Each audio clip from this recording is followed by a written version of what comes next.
in turn guarantees an immediate cessation of hostilities and full respect for the principles of international law. I thank you, Madam President. I thank the representative of Panama for his statement, and I give the floor now to the representative of Sierra Leone.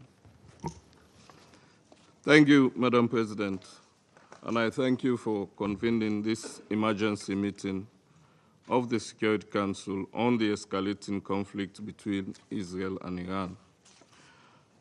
We thank His Excellency Mr. Antonio Guterres, Secretary General of the United Nations, for his powerful reminder of this Council's responsibilities, as well as Mr.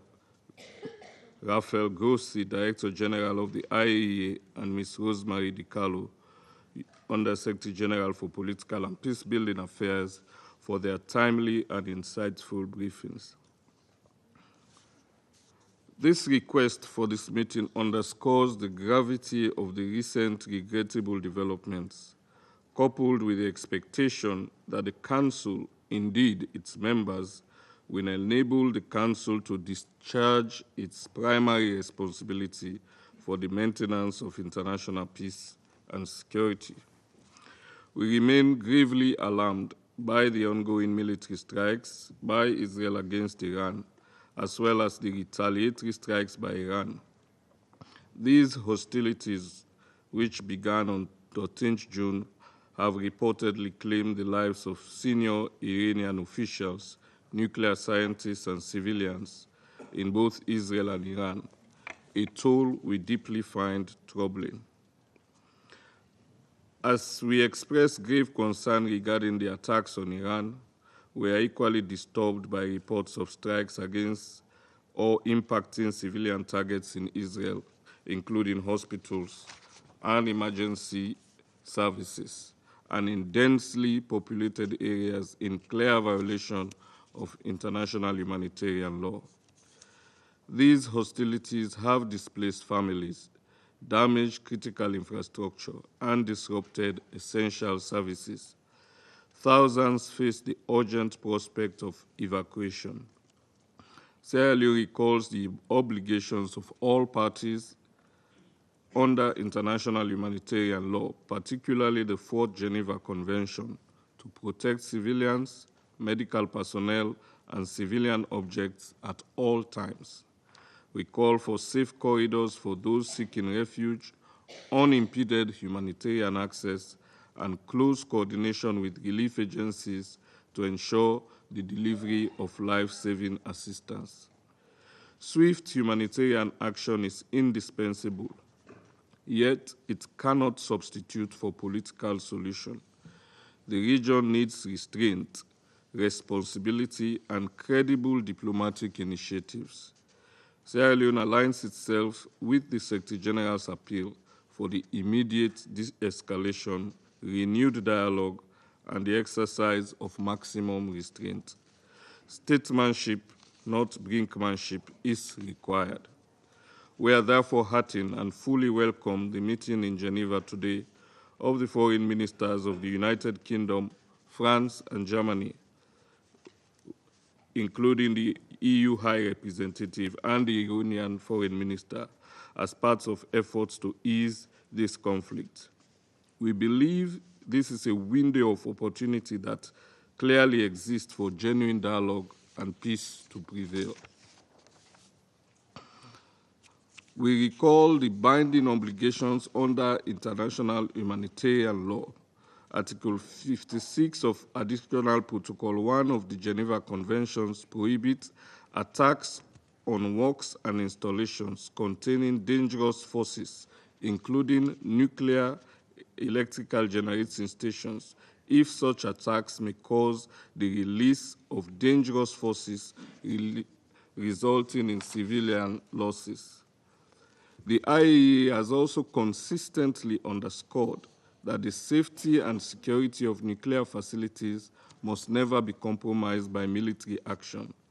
The ongoing hostilities risk triggering a disaster of unimaginable scale.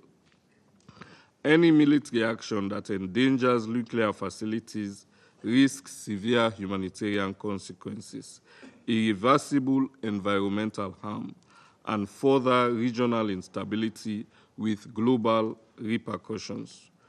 We therefore emphasize the need to safeguard and allow the full and unhindered implementation of the Treaty on the Non-Proliferation of Nuclear Weapons, NPT, which remains the cornerstone of the global nuclear disarmament, non-proliferation, and peaceful uses regime. The current conflict underscores the fragility of the international nuclear order and the urgent necessity to preserve the integrity of the NPT process. We call upon all states to recommit to the NPT's objectives and to engage constructively in dialogue within its framework.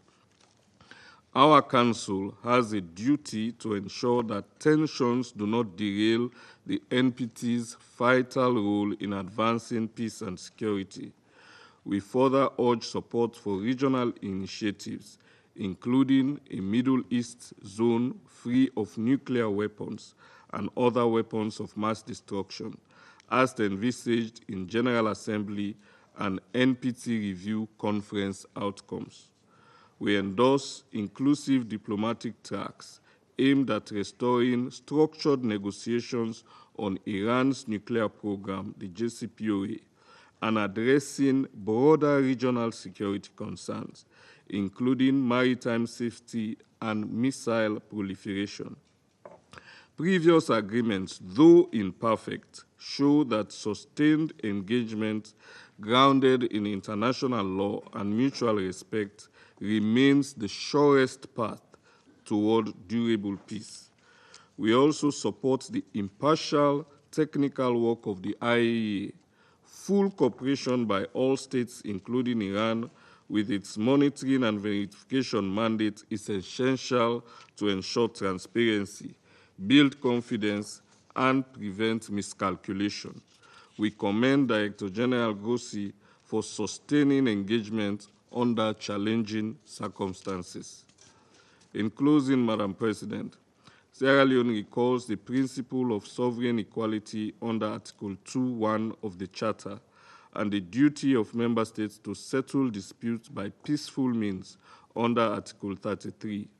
We highlight Article 25, obliging states to accept and carry out Council's decisions, and Article 103, which establishes the supremacy of Charter obligations.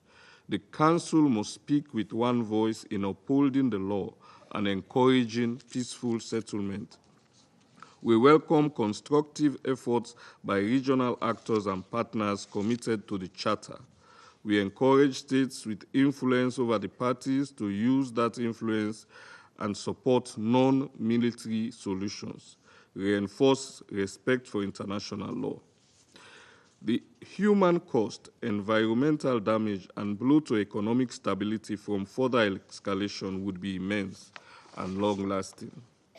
Finally, Sierra Leone urges all parties to pause, de-escalate, and recommit to diplomacy.